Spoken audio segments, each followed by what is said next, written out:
Hello बच्चों, कैसे हैं आप लोग। तो एक बार फिर से यार हम लोग की सीरीज वापस आ गई है। कैसे करेंगे 10 मिनट में 4 सवाल, नीट लेवल के 10 मिनट में 4 सवाल। आज के सवाल वनस्पति विज्ञान के कौन से हैं, चलिए शुरू करते हैं। तो पहला सवाल यार जो है वो सवाल कौन सा है। पहला सवाल है सेंट्रल डोग्मा से। सेंट्रल डोग्मा एक आपको दिखाया गया है, ये चित्र दिखाया गया है और यहां पे ABCDE पूछा गया है क्या क्या होता है। अब आपके दिमाग में तुरंत आ गया होगा सेंट्रल डोग्मा देख के, रेप्लिकेशन, ट्रांसक्रिप्शन, ट्रांसलेशन। क्या रेप्लिकेशन, ट्रांसक्रिप्शन, ट्रांसलेशन यानी अनुलेखन, अनुवादन, इनकी बात हम कर रहे हैं। तो एक बार जरा देखते हैं यार। सबसे पहले आपको याद है डीएनए जो होता है वो रेप्लिकेशन के द्वारा, ठीक है, क्या करता है, दोबारा डीएनए का निर्माण करता है। तो डीएनए से डीएनए का निर्माण कहलाएगा रेप्लिकेशन। अब डीएनए जो है वो बनाता है क्या, आरएनए। किसके द्वारा बनाता है, हमने कहा वो बनाता है किसके द्वारा, ट्रांसक्रिप्शन। इंग्लिश में कहें ट्रांसक्रिप्शन और हिंदी में कहें तो अनुलेखन। तो अनुलेखन के द्वारा आप कहते हैं ये आरएनए बनाता है। और आरएनए से क्या बनता है, प्रोटीन का निर्माण होता है। प्रोटीन का निर्माण होता है, कैसे होता है, प्रोटीन का निर्माण होता है किसके द्वारा, ट्रांसलेशन के द्वारा यानी अनुवादन के द्वारा, ठीक है, अनुवादन के द्वारा। तो ऑप्शन देख लो यार फटाफट क्या सही कर रहा है। तो हमने कहा भाई पहला ऑप्शन है ए का नाम है डीएनए, ए है डीएनए। तो यहां पे ए प्रोटीन है, गलत। यहां पे आरएनए है, गलत। यहां पे ट्रांसक्रिप्शन है, गलत। पहले ही ऑप्शन से आंसर क्या हो गया, पहला आंसर हो गया डी। क्यों, क्योंकि ए पे लिखा है क्या, डीएनए, बी पे क्या लिखा है, आरएनए, सी पे क्या लिखा है, प्रोटीन, डी पे क्या लिखा है, ट्रांसक्रिप्शन और ई पे क्या लिखा है, ट्रांसलेशन। हो गया सवाल, आगे बढ़े। चलिए अगला सवाल देखते हैं यार। अगला सवाल देखिए प्रोटीन संश्लेषण से आ गया। एक बेहतरीन सा डायग्राम आपके सामने है जिसमें राइबोसोम के ऊपर क्या जुड़ा हुआ है, एमआरएनए। राइबोसोम के ऊपर एमआरएनए है, एमआरएनए के अलावा जिस पे टीआरएनए जुड़ा हुआ है। कैसे, टीआरएनए कैसे जुड़ा हुआ है, अमीनो अम्ल के साथ। तो टीआरएनए जो है वो अमीनो अम्ल के संग जुड़ा हुआ है। ये अमीनो अम्ल आपको दिख रहे हैं बहुत सारे, ठीक है। अब ये अमीनो अम्ल जुड़ गए आपको बहुत सारे, ये है हमारे अमीनो अम्ल, ठीक है। ये है हमारा राइबोसोम और ये है हमारा एमआरएनए, ठीक है। सवाल क्या कह रहा है, सवाल देखते हैं पहले। सवाल ये कह रहा है निम्न चित्र का अध्ययन कीजिए जिसमें एक प्रोटीन अणु के भाग का प्रोटीन संश्लेषण दिखाया गया है। बिल्कुल दिखाया गया है, इसका निर्माण हो रहा है अगर हम देख रहे हैं।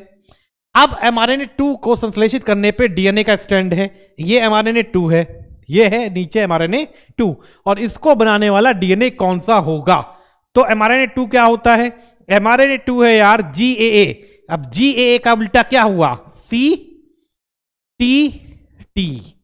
टी क्यों, क्योंकि बात किसकी हो रही है, डीएनए की, आरएनए की नहीं। अगर आरएनए पूछा होता क्या होता, यूरेसिल, यू। यहां बात किसकी हो रही है, डीएनए की। तो बात क्या होगी, थायमिन के संबंध में। अब सी का उल्टा जी, यू का उल्टा ए, जी सी, सी ए का उल्टा टी, सी के बाद जी, जी और यहां पे ए। तो देख लो क्या ये आंसर है, क्या ये आंसर दिख रहा है। तो जवाब आएगा बिल्कुल दिख रहा है तीसरे नंबर पे। देखिए CTT GAC, ठीक है, CTG GGA, यही लिखा हुआ है। आगे बढ़े, बढ़ जाए फटाफट। सवाल नंबर 3 10 मिनट में करना यार, फटाफट पढ़ो। क्या कारण है कि बर्लांधता, कलर ब्लाइंडनेस जो होती है वो स्त्रियों की अपेक्षा पुरुषों में अधिक पाई जाती है। अब अगर हम इसको याद करें तो कॉन्सेप्ट क्या था भाई, कॉन्सेप्ट ये था कि बर्लांधता जो है वो बर्लांधता आप कहते हैं किस पे डिपेंड होती है, किस पे डिपेंड होती है, एक्स पे। एक्स पे किस रूप में, अप्रभावी के रूप में। अप्रभावी का मतलब ये इस तरीके से जीन बनेगा। अगर स्त्रियों में मिलेगा तो दूसरा एक्स कौन सा होगा, दूसरा एक्स मान लो ये हुआ। अब अगर ये एक्स है तो इसके ऊपर जीन अगर रिसेसिव या अप्रभावी रूप में नहीं है तो क्या ये बर्लांध होंगी, नहीं होंगी, सिर्फ वाहक होंगी बीमारी की। अगली पीढ़ी में बीमारी को ले जरूर जाएंगी लेकिन बीमार नहीं होंगी। तो इसलिए अगर दोनों के अंदर आप कहते हैं जीन अप्रभावी होंगे तो ही स्त्री जो है वो बीमार होगी, वरना बीमारी नहीं दिखेगी। अब पुरुषों की बात करो, पुरुष बेचारे जो है उनके अंदर एक ही एक्स है, एक ही एक्स दिया है भगवान ने। अब अगर एक एक्स दिया है उसमें बीमारी है तो वो बीमार हो गए, खत्म। अगर है तो ठीक है, नहीं है तो नहीं है। इसका मतलब क्या बात हो रही है, इसका मतलब पुरुषों में बीमारी होने का प्रतिशत ज्यादा है। ठीक है, तो यही सवाल का जवाब है। क्या है? जिन पुरुषों में एक अकेला दोषयुक्त एक्स गुणसूत्र होता है वे वर्णांध होते हैं। बिल्कुल होते हैं। ठीक है, आगे बढ़ा जाए, अगला सवाल देखा जाए क्या है। अगला सवाल पेडिग्री से है। देखिए भाई पेडिग्री क्या कहती है। एक पेडिग्री आपकी बारे में बनी हुई है। निम्नलिखित मानव वंशावली में भरे हुए संकेत प्रभावित व्यक्तियों का निरूपण करते हैं। दी गई वंशावली में प्रकार को पहचानिए। देखो यार, जो लोग बोर्ड का पेपर देने जा रहे हैं उनके लिए सवाल बहुत इंपॉर्टेंट है। बोर्ड के सिलेबस में बहुत इंपॉर्टेंट है ये, और बाकी नीट में भी आते रहते हैं इस तरीके के सवाल। क्या है? आपको एक पेडिग्री एनालिसिस दी है। अब पेडिग्री एनालिसिस का पहला नियम क्या है? पहला नियम है कि हम क्रिस क्रॉस वंशागति देखें। क्रिस क्रॉस वंशागति ये फॉलो कर रहा है या नहीं? क्रिस क्रॉस का मतलब मेल से फीमेल, फीमेल से मेल। क्या ये फॉलो कर रहा है? देखो फटाफट, क्या ये फॉलो कर रहा है? यहां पे मेल है, अगली जनरेशन में फीमेल वाहक हो सकती है, इसलिए नहीं दिख रहा है, कोई बात नहीं। यहां पे फीमेल है, अगली जनरेशन में मेल वाहक होता है? कभी नहीं, मेल वाहक नहीं होता है। तो ये क्रिस क्रॉस इनहेरिटेंस फॉलो नहीं कर रहा है। तो पहला नियम फेल। अब अगर क्रिस क्रॉस नहीं है तो इसका मतलब ये कौन सी बात हुई? ये हुई ऑटोसोमल। ऑटोसोमल बीमारी है।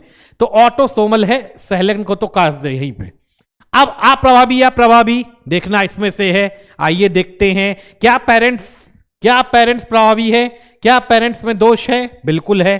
पेरेंट्स में अगर दोष है तो अगली पीढ़ी में क्या बीमारी है? कितने में है? एक में। देखो 1 2 3, एक में बीमारी है। अगर पेरेंट्स बीमार हैं और एक में बीमारी है तो क्या ये प्रभावी हुई?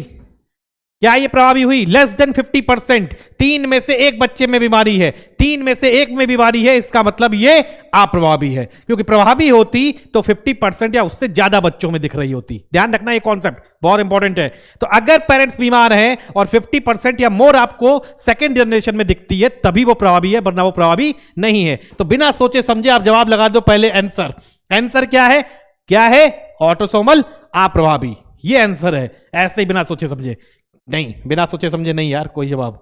आइए लगा लेते, पहले एक बार देख लेते हैं कैसे कह दिया। जितने बीमार हैं उनके नीचे आप लिख दीजिए स्मॉल वाला। ठीक है, सब अप्रभावी लिख दीजिए, सब के सब अप्रभावी हैं। अब हम देखते हैं क्या हमारा ये क्रॉस हो रहा है।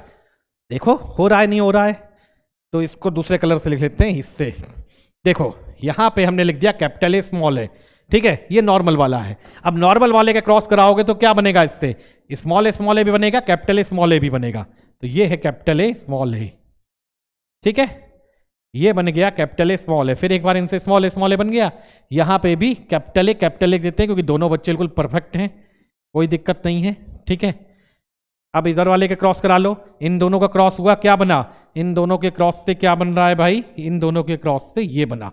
ठीक है, और फिर इससे क्या बना? ये बना। तो मान लो ये भी ऐसे ही है, खत्म हो गया यार। लो कर लो, क्रॉस बन गया। ठीक है, तो इस तरीके से हम पेडिग्री एनालिसिस करते हैं, डरने की कोई जरूरत नहीं है। ये आपके 4 सवाल, 10 मिनट नहीं हुए, 9 मिनट। देखा, तो हमारे संग रहोगे तो साहब ऐसे ही आप बायोलॉजी के सवाल करते रहोगे, बॉटनी कैसे ही सवाल करते रहोगे। लेस देन 10 मिनट्स में आप 4 सवाल कैसे करेंगे? अगली सीरीज में फिर एक बार मिलेंगे। धन्यवाद।